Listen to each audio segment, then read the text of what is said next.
Good morning, everybody. I'm Jay Byers, President and CEO of the Greater New England Partnership. I think I know most of you, but thanks so much, everybody, for joining us today. Really appreciate it. Thanks to our panel of experts. Really appreciate your leadership in the space, and to Marvin and our team for their passion and commitment to elevating youth employment in our region.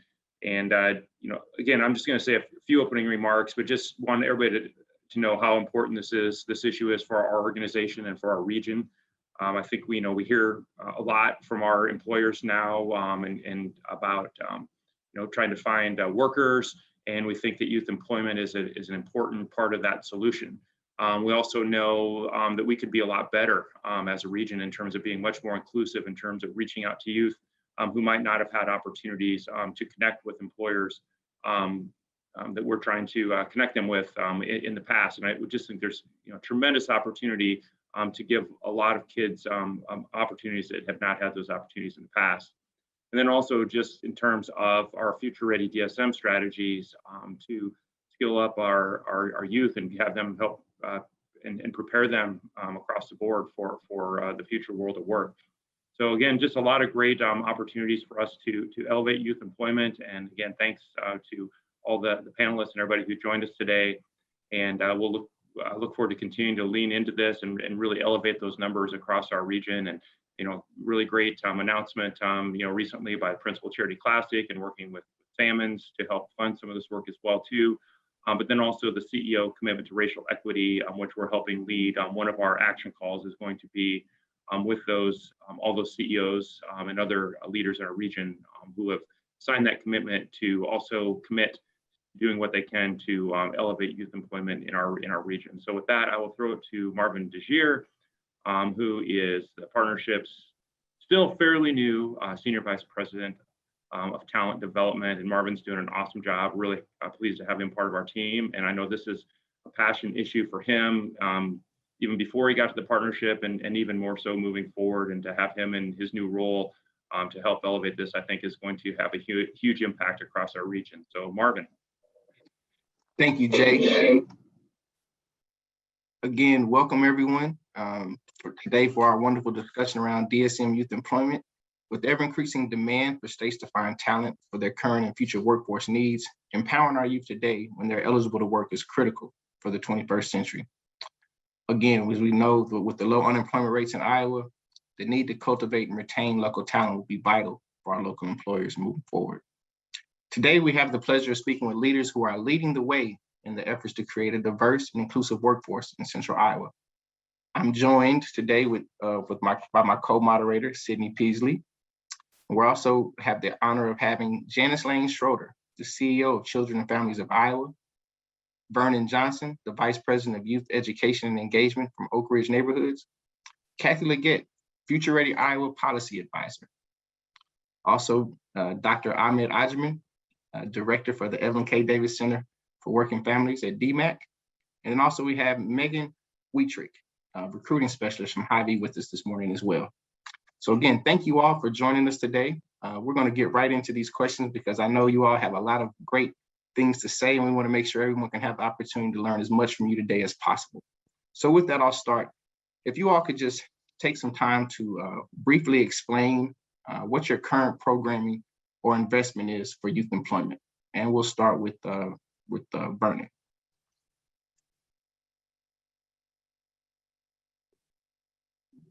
Good morning. My name is Vernon Johnson. As Marvin has said, I am the VP of Youth Services for Oakridge neighborhood. Oakridge is a 50-year housing project that has been in Des Moines for a long time. And it was built around housing, but today we are doing housing, youth services, and childcare. But we're here to talk about the youth employment. Youth employment began as a program here out of the pocket, meaning that the executive director at that time would take up a collection of monies to pay youth that was living here on the campus, monies to do little extra jobs around the community. That held on until 1970 is when we got our first $10,000 grant from Bankers Trust. And then we worked on until 2000, where we received $25,000 from United Way to do summer employment.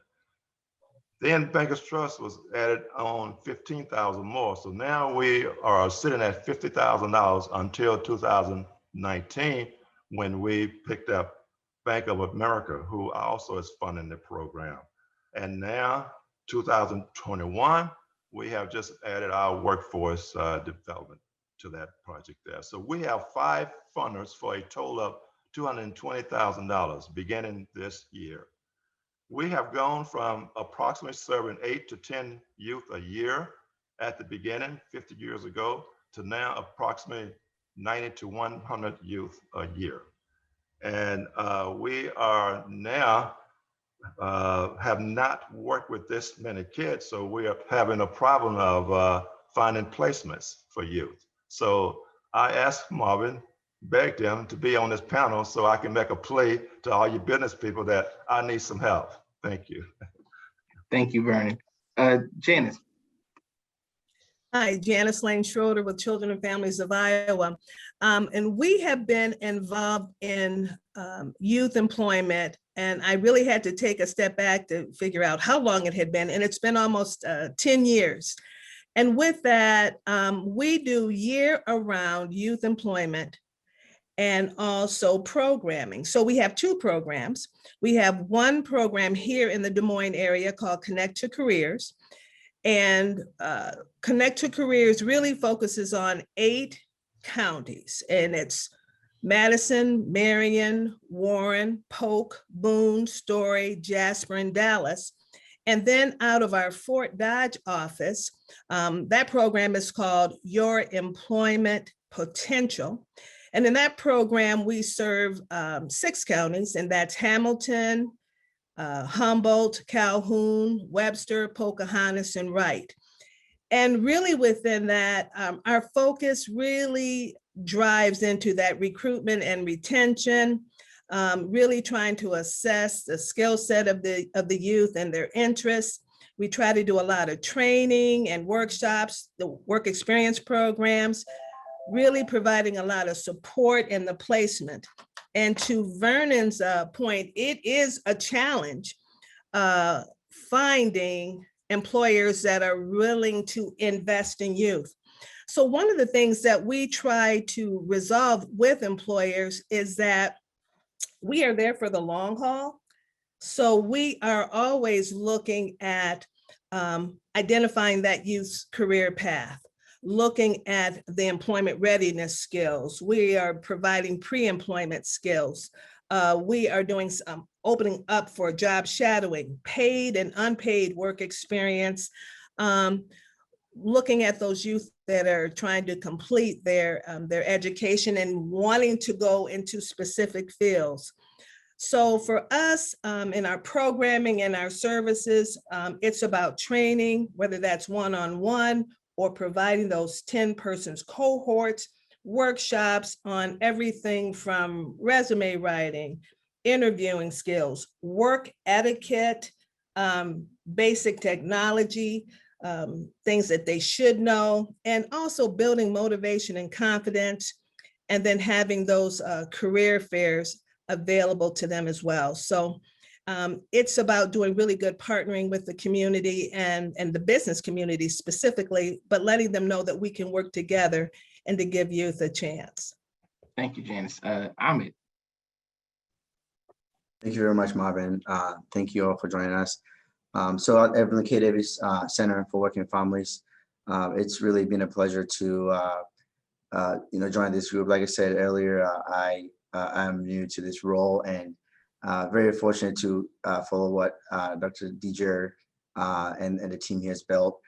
So as part of our summer youth experience, and we call it youth experience because of all the other experiences that come along, not just the employment, but the mentorship and other skills that we really hope for our students, our youth, to build throughout that opportunity.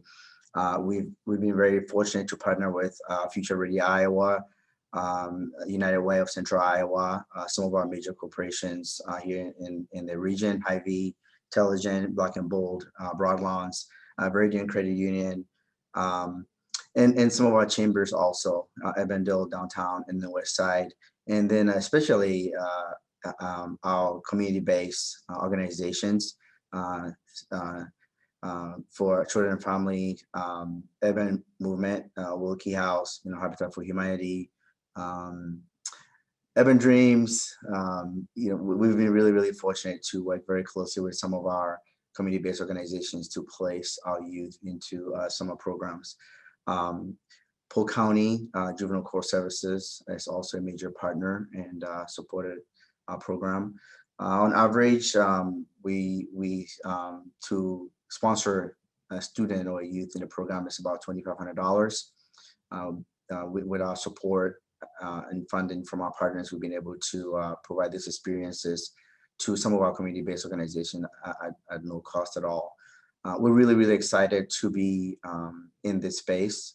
Obviously, being connected to DMACC and the goals and the mission of DMACC, it just makes sense that we work very closely with DMACC to provide opportunities, including credits, getting students as part of a pathway into our guided pathways initiatives, and also our work-based learning initiatives that we have started here at DMACC. So really excited. We have placed average about 70+ students since 2013. This year, last year, and I know Marvin is going to be asking us a few questions about last year's impact and moving forward. So I'm going to hold those comments, but we're looking forward to continuing the mission and what Dr. Dijer and the team has started here at Evelyn K. Davis. Thank you. And then Kathy. Good morning, everyone. I am the Future Ready Iowa Policy Advisor at Iowa Workforce Development, and the programs that we have specifically that are related to youth employment, probably our largest specific one right now is our Summer Youth Internship Pilot Project. That's a Future Ready Iowa funding initiative. It's funded by the state, the state of Iowa. The legislature appropriates funds. We have annually $250,000 to then grant out to organizations who are providing summer youth internship projects in their area. And this is across the state. Those awardees or participants have paid work experience that they're offering, but they're also offering career development, the development of those 21st century skills, all kinds of things, and then are able to address barriers if there are barriers of clothing, transportation, anything like that. So that program has been very successful.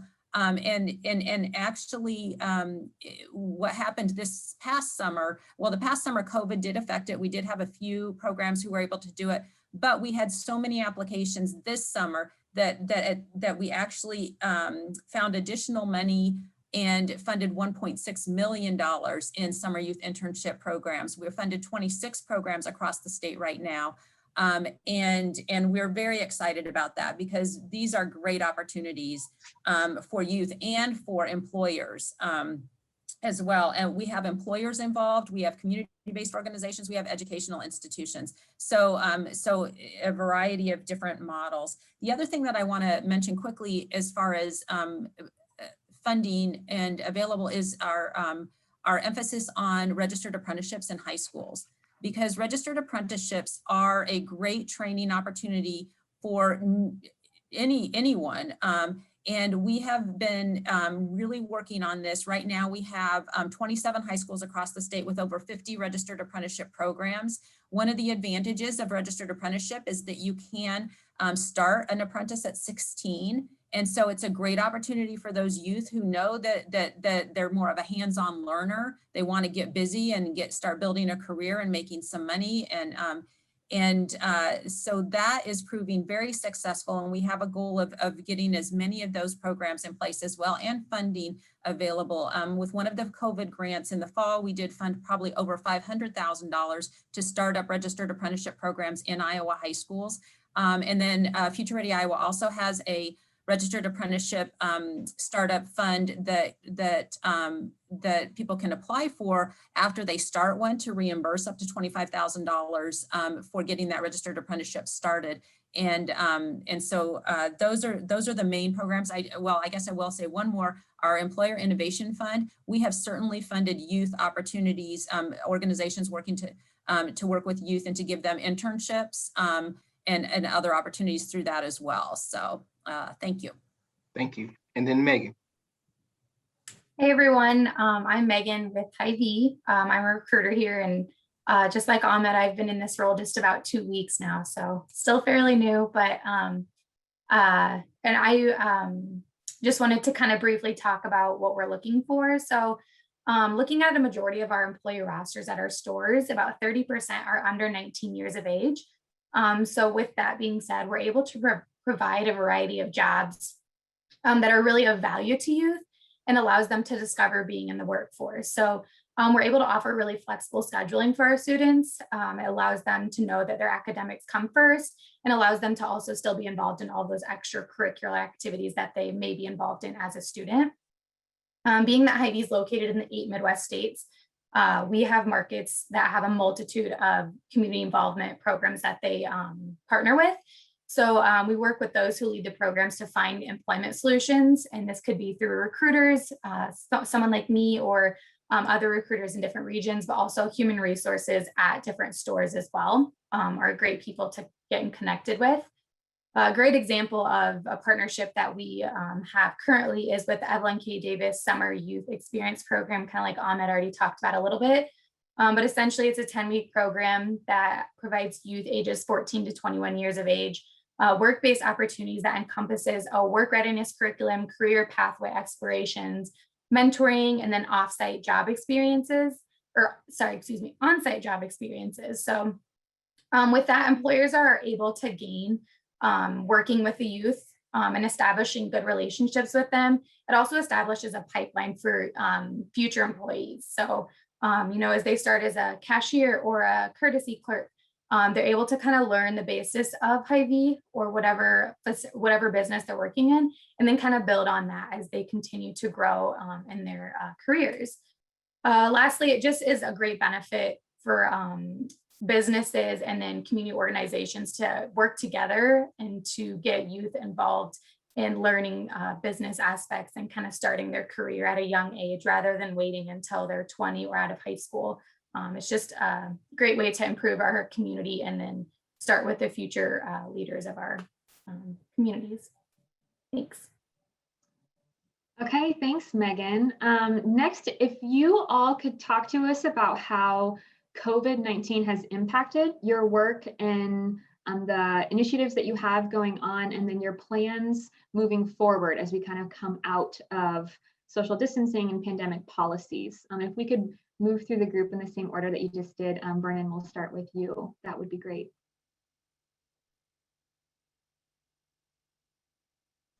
Okay, I will start it again. COVID has it impacted us just like it did in everybody else.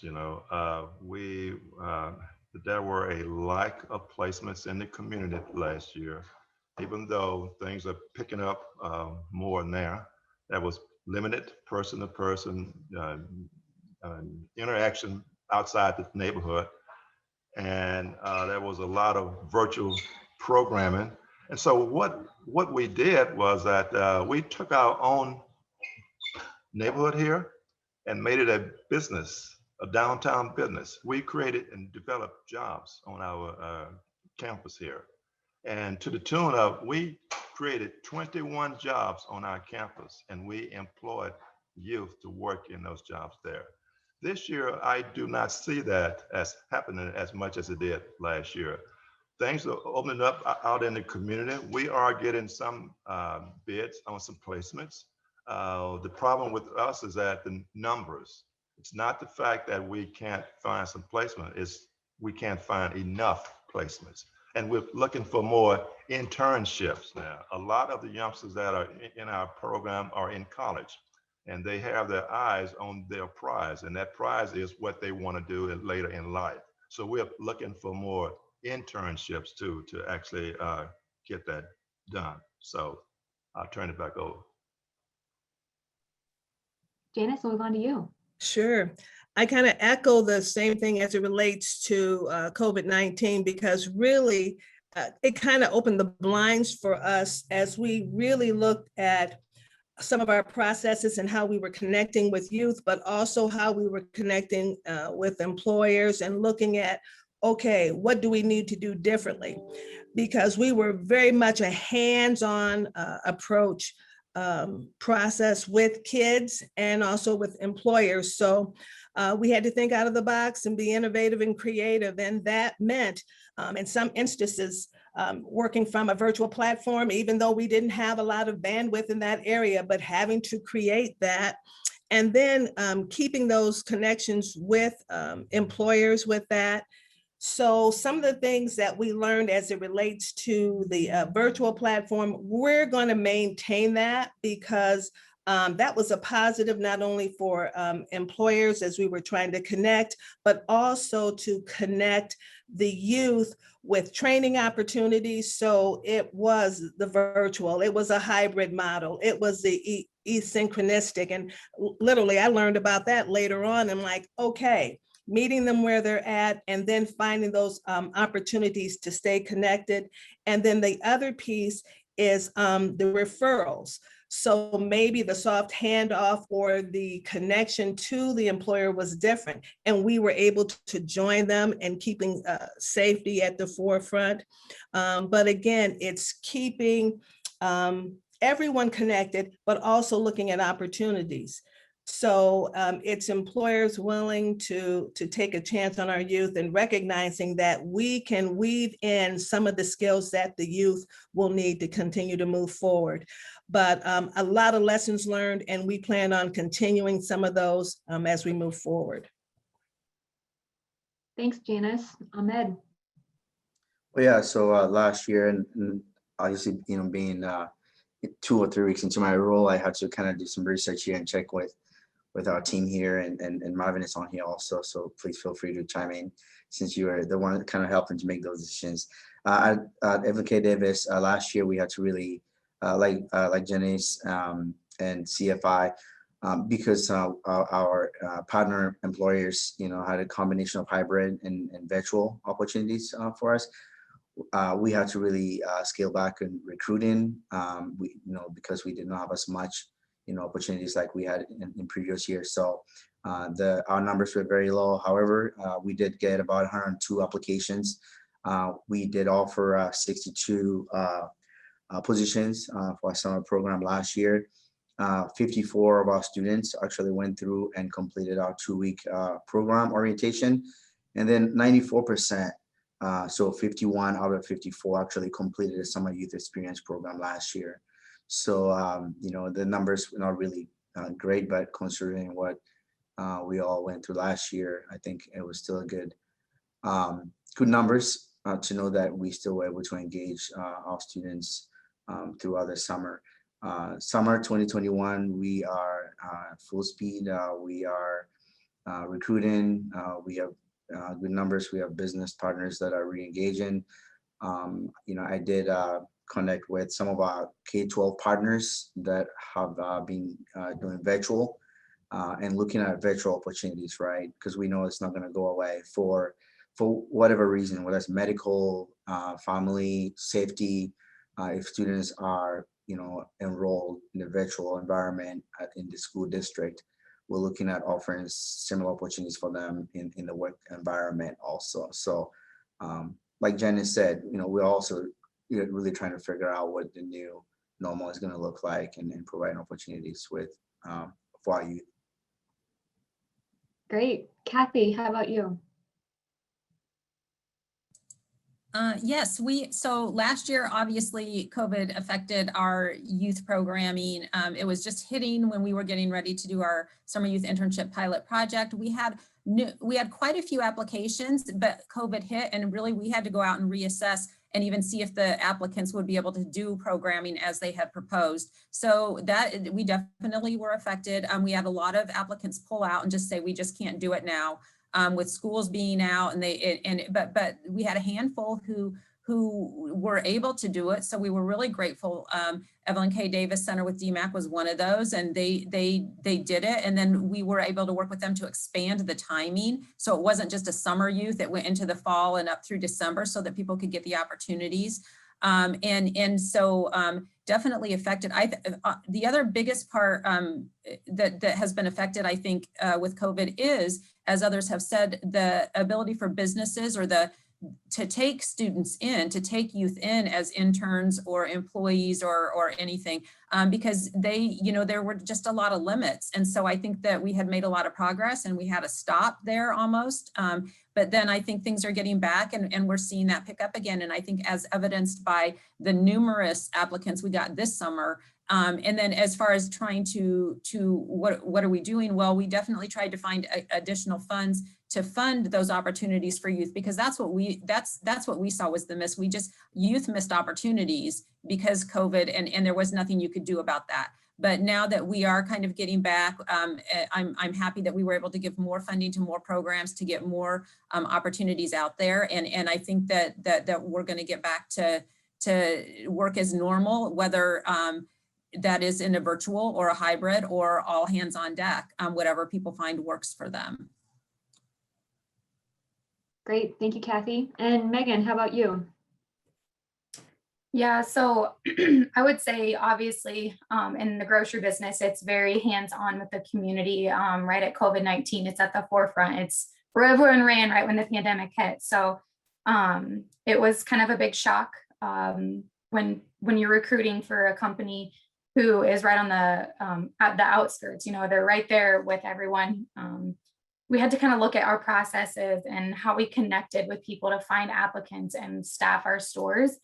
And kind of like you guys have already said, utilizing social media and different ways to use technology to reach potential people to work in our businesses. And we've actually kind of expanded on different avenues to find people. As far as I was talking to a store yesterday, and he's like, I've had the most 14-year-olds I've ever had working in my store, simply because they want to work, and it's all he could find. So just kind of looking at different people who we can find to work in the businesses is really something that we had to look at and change due to the pandemic.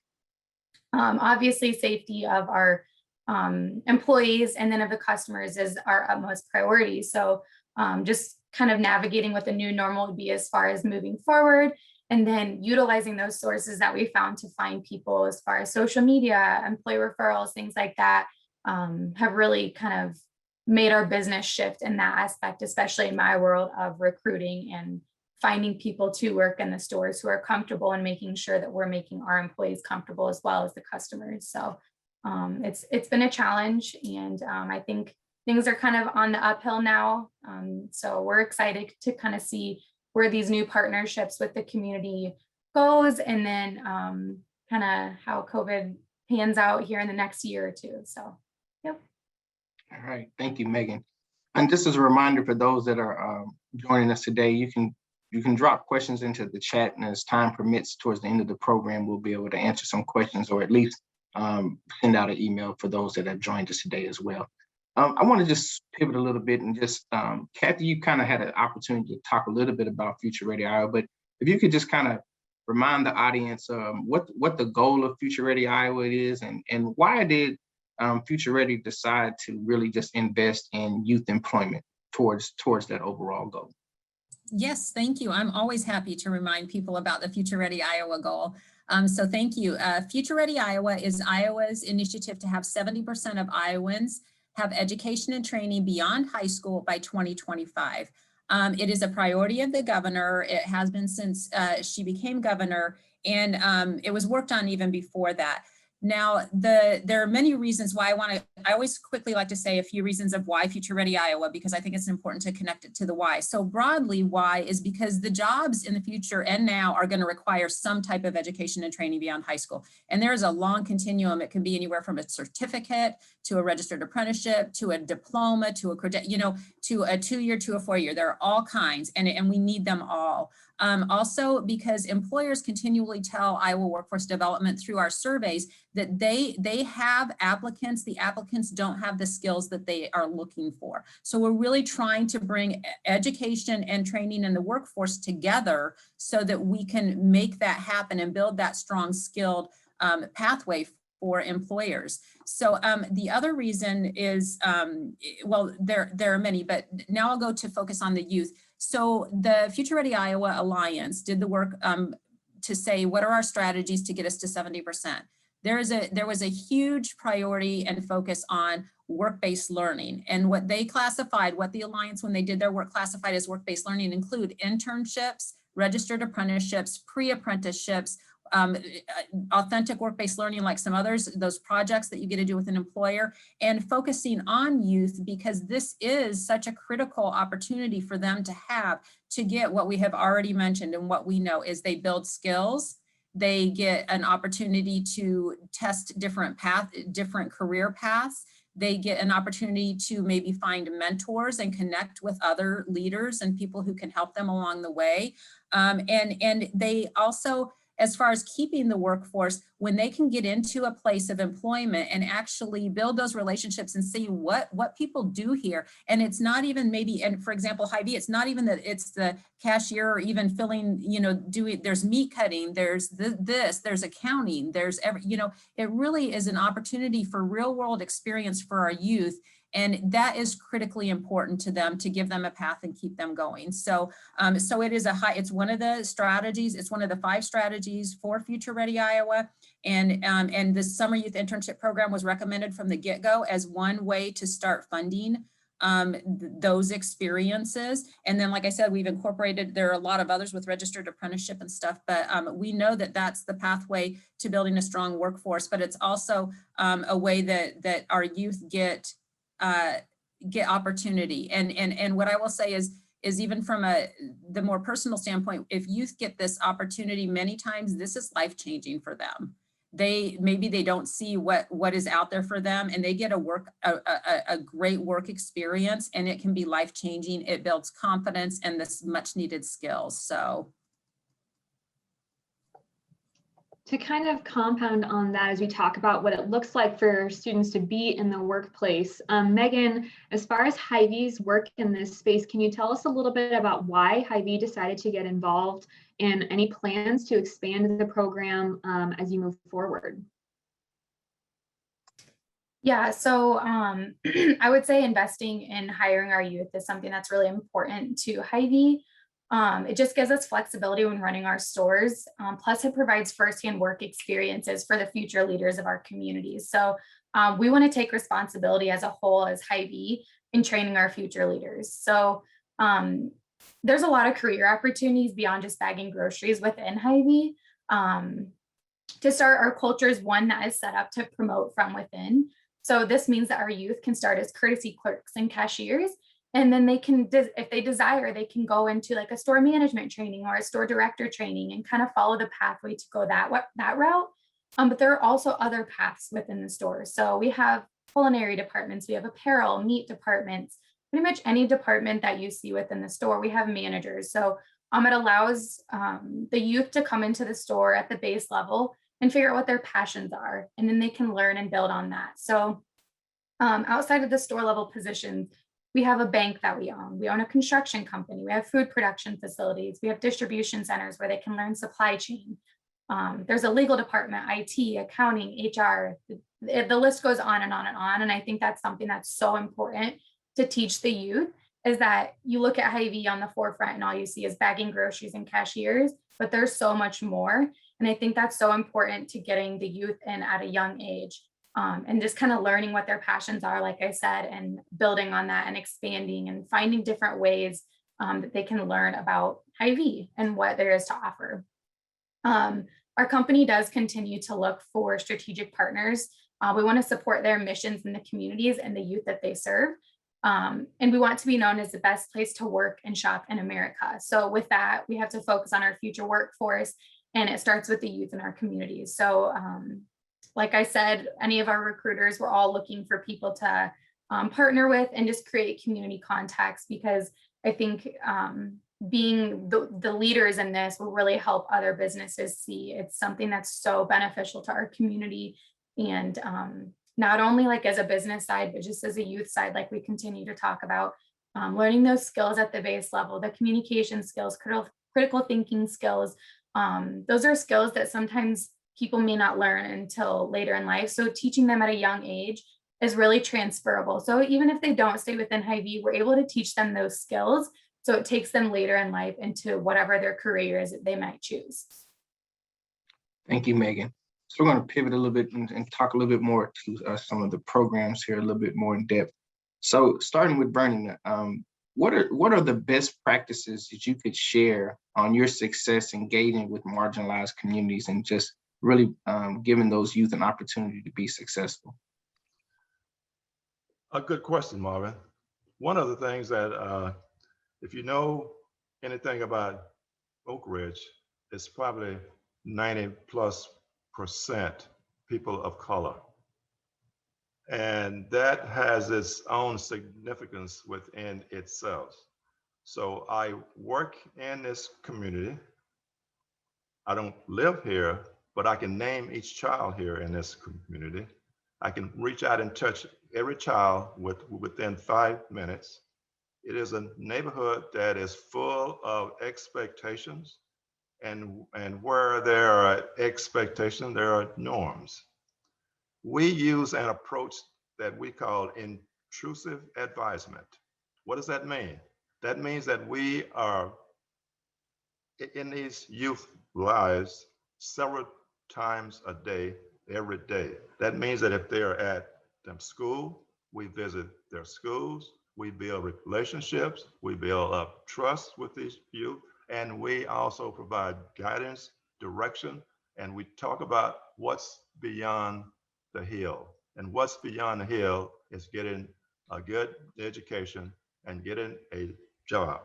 And then work with these youth on work that matters. See, when you reach the 10th grade, it's about time that you start zeroing in on kids to think about what is the job that they want to do for the next 20, 25, or 30 years. And that's when we start working with them and teaching them about what does a job do for you. It gives you an identity, quality of life. It develops personal development. It has a purpose to it. And sure, you can make a living off of that. So once we go through those 5 stages with the youth, that's pretty much seals it once they get to be about the 10th grade. Thank you, Vernon. Janice. So for our best practices, we really had to look at how we were engaging not only with the youth, but also in the business community. So we had to reach out to our other community-based organizations to help us kind of create what is that marketing strategy? What can engage youth to consider coming in, having that or making that commitment to us, but also utilizing other evidence-based curriculum and strategies that were also culturally responsive. And the other piece that we were very strategic in is making sure that the staff reflect the population in which we serve. So we serve a very diverse community within the 8-county area. So it's being able to meet the youth where they're at in that place. And just to put a plug out there, we are still hiring for career planners. So there's an opportunity there as well. But also, at our sites and at our centers, making sure that that environment is inviting, that it's fun and it's accessible, so that when they come into the center, they know that, yes, you're going to learn some things. We're going to try to give you the knowledge and skills and tools so that when you get into that site, that it's going to be a win-win for the youth and for that of the employer. So at our main site here on University, it's on a bus line. We'll be at the Iowa Workforce Center on Army Post Road. We will, I think probably June or July, Ahmed, our Employment Network Director, Diane Hernandez, will be at the DMACC Evelyn K. Davis Center.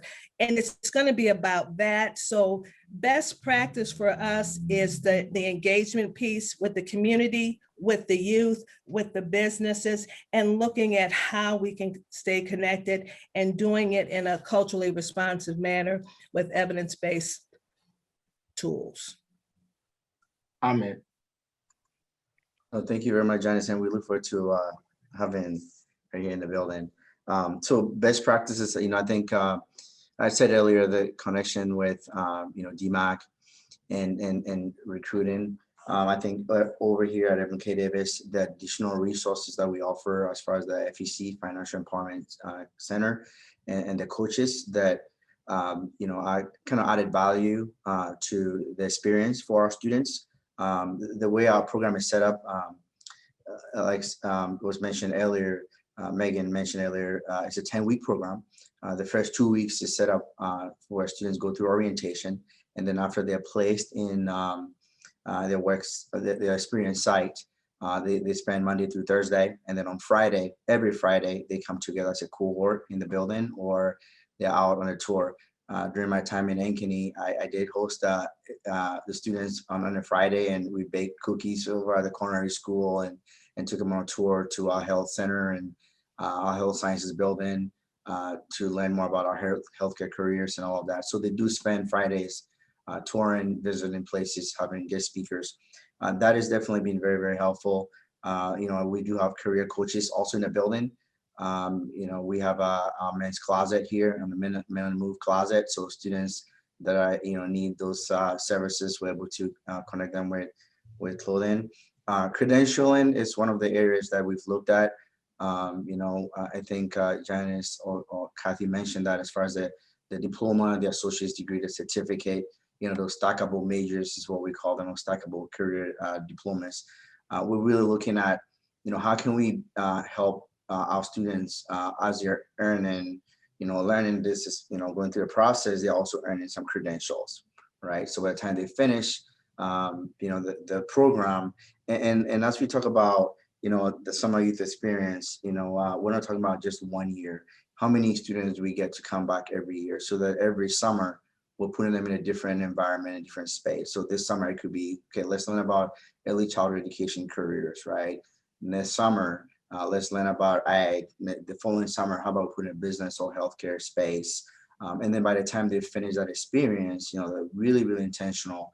That 4-year period, for example, can we award them a credential that says you have this and you can use that to actually get some kind of employment?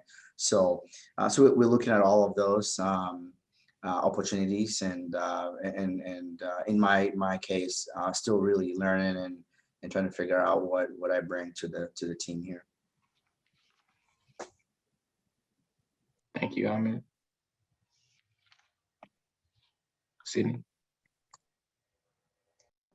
All right, so wondering if everyone can speak to advice that you have for businesses and other organizations that are either looking to start a program or step up their efforts on youth employment and collaborating potentially with your individual organizations.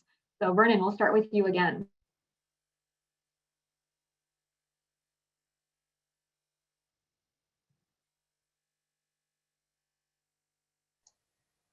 Gotcha. Yes, we need you, and we need plenty of you. And why do we need you? We need you for opportunities for youth, to give youth opportunities.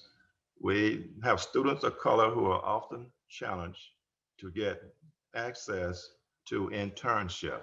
We need opportunities for that, but they fall far short in terms of doing that. About 5 to 10% of our population are youth who are in college, and they are seeking opportunities in their respective field of study, but not all of them get internship. Let's change that. You see, the more options that we have from the corporate sector, the greater chance that we have to provide the right placement for these youth. Even if you can't provide a placement, we're always seeking corporations that will be able to come and talk to youth about careers, and expose the students to what is required to move into a particular field. For students of color, it's really about what? Exposure. So many are not exposed to the possibility to creating the opportunity to see it. Let's change that. Janice. So I kind of echo some of the same things that Vernon has stated, that as a partner, and we would consider partnering with you. We see this as a joint venture, and to have that open communication to really look at what are your employment needs. And it doesn't necessarily have to be a huge company. It could be smaller companies. It could also be in the trades as well. So it's talking about what your employment needs are, skill sets that you're looking for, because we have trainings already put in place that we can help youth and access. Again, we want to be a good partner, and it's a win-win for the employer, the youth, and the community as well. So for our youth that we serve, and we serve a very diverse community of youth at Children and Families of Iowa, we believe that it helps them plan for and look to the future, their career goals, their financial goals, their family goals. But it's also a way to help them look beyond kind of what's in front of them, but what's really out there beyond their neighborhood, beyond their kind of their peer group. But it's also an opportunity to learn rules as it relates to obtaining and maintaining employment, gainful employment with benefits and good wage, but also an opportunity for advancing and learning different trades, certifications, and that.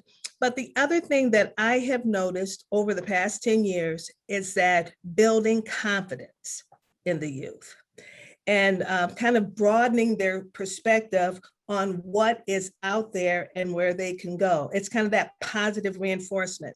I remember on some of the trainings, they'd come in, head down, not looking up, no self-esteem, no contact. But by that third week, opening the door for me, a smile, wanting to talk about, here's my plan as I move forward. All of us that's out there, we need a workforce. And we have to invest in the youth, and we have to begin by cultivating it with these types of experience and really cultivating those skills. So, and I think the time to do it is now. Great. Ahmed. Yeah, thank you very much again, Sydney. I think for us, one advice that I will mention is access. Our youth are as young as 14 years old, and so specifically, when we have students that we really need to place in those spaces, there's not enough opportunities. I have a 19-year-old and a 17-year-old, and it was really a struggle, right? And trying to really find opportunities out there for them. So I know that this definitely impacts our youth. And then coming to the summer youth experience side, we definitely have struggled, finding opportunities for our students that young. I also will say that as you look at building your own programs or partnering, look at be very, very intentional. As far as the experience, and we call it experience for a reason.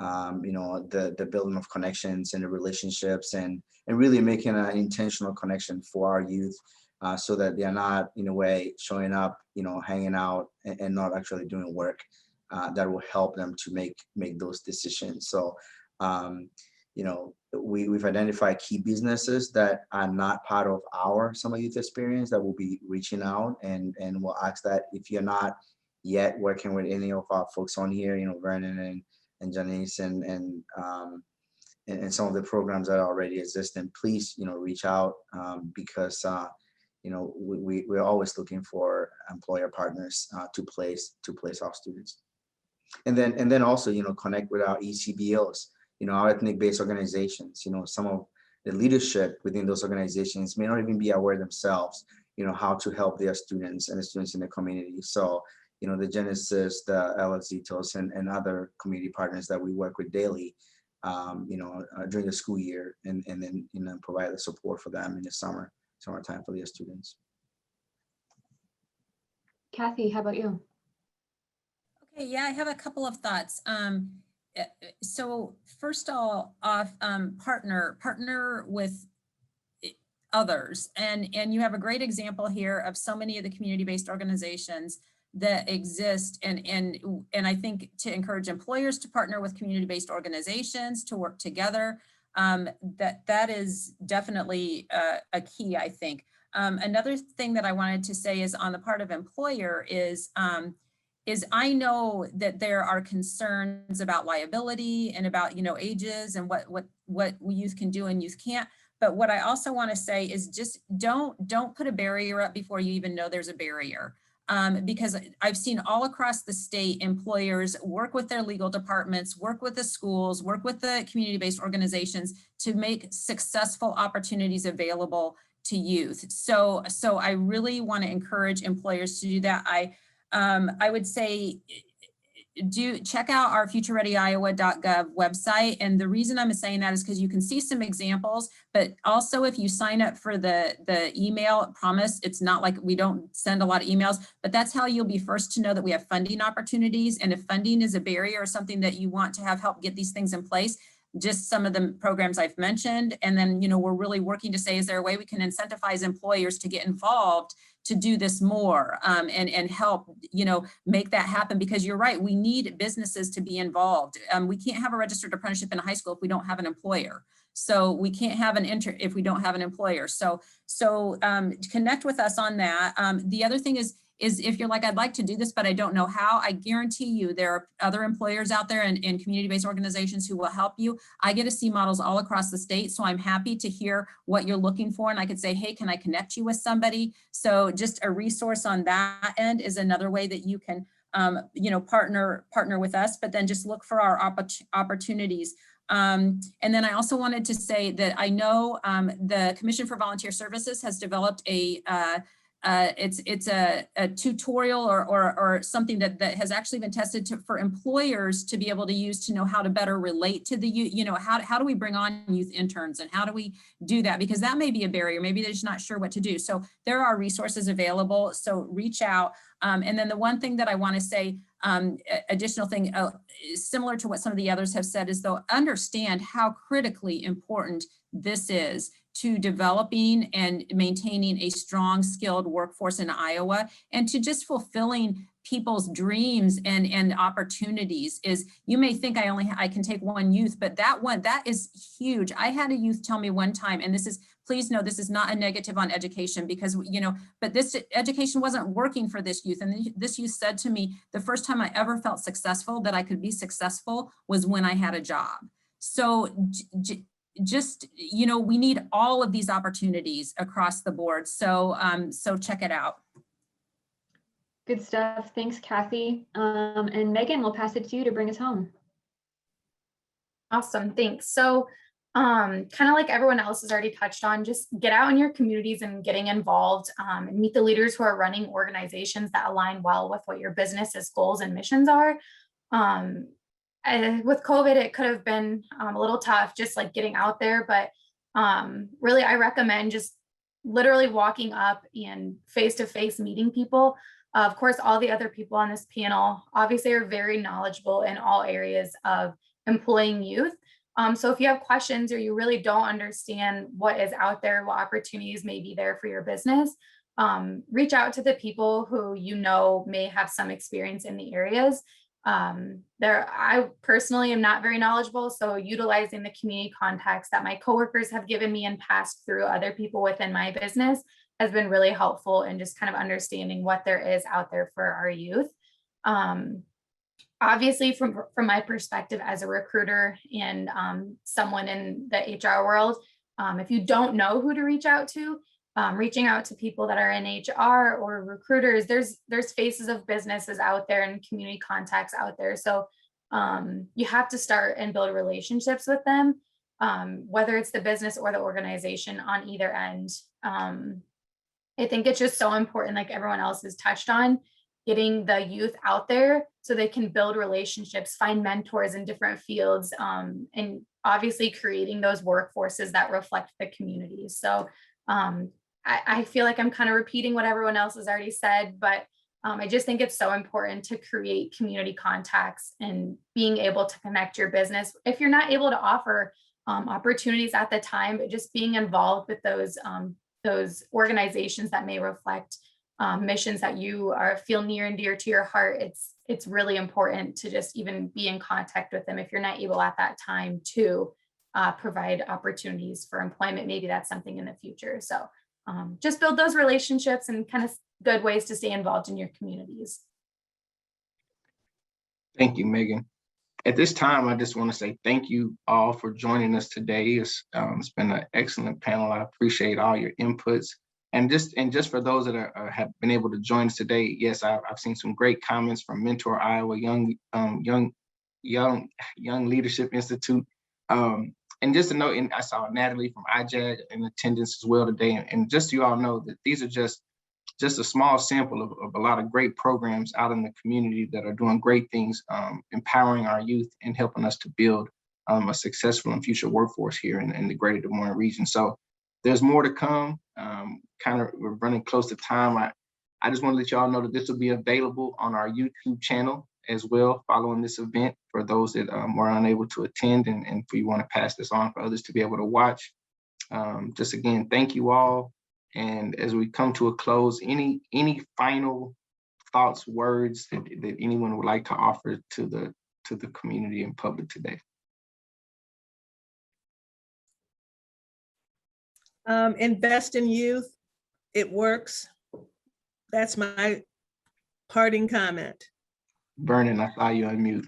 Yes, mine would be is that my belief after working with low-income families, youth and families for years, is that they make more progress when an opportunity is provided than when a need is filled. I'll leave it at that. That's wisdom. Anyone else with any closing words? I just want to say, and I hate to even come in after that, Vernon, because that was fantastic. So thank you, for that. But I do want to say, in regard to funding like the Summer Youth Internship Pilot Project, as I mentioned, we were able to get some additional funds, but typically we're funded annually at $250,000 a year, which can do some, but we could do so much more for summer youth internships if we could, if the state would consider funding this program all year, for programs that go all through the year or more in the summer. And the way that happens is for you to connect with your legislators. So I just wanted to make that connection for you because they're the ones who appropriate the funding for this, the Summer Youth Internship Program or other things that you think might be beneficial for youth that the state can contribute to. Thank you, Ahmed. Megan? Well, thank you, Marvin, and your team for setting this up.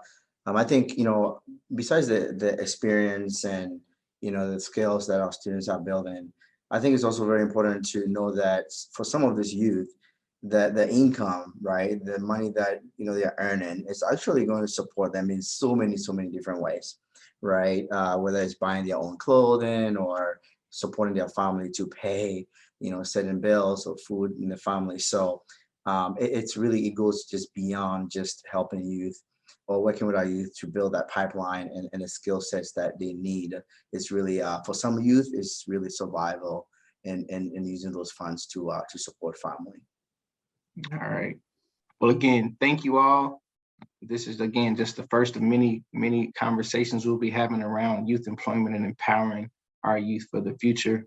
Again, just thank you all from the Greater Des Moines Partnership and for all of you just taking the time to join us and participate today. We look forward to seeing you all again. And until next time, just thank you and continue to keep empowering our youth. Thank you so very much.